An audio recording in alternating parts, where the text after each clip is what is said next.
Atana Harna Basulay Atana Lomnak litlang lai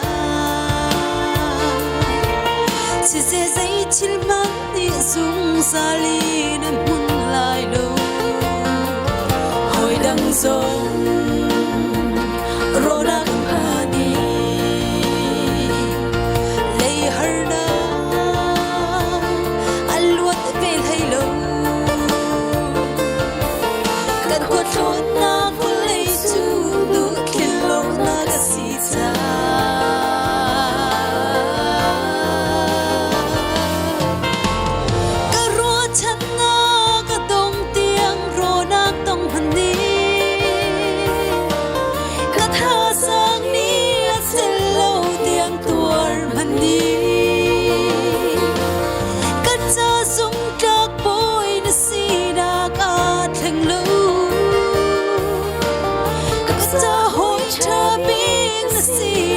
Sir Halo Nabikambang kaponga sungsa na uta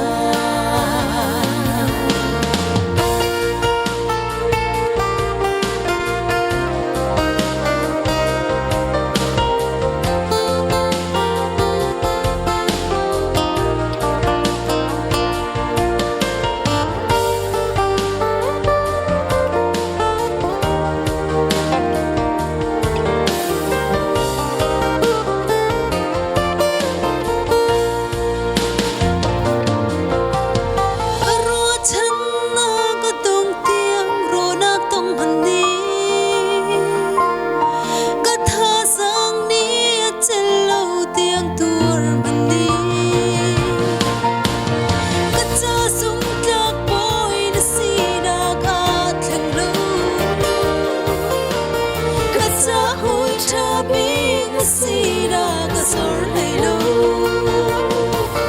Nabikambang kaponga sungsa Say to both who say Kachimlay amen Say Kachimlay amen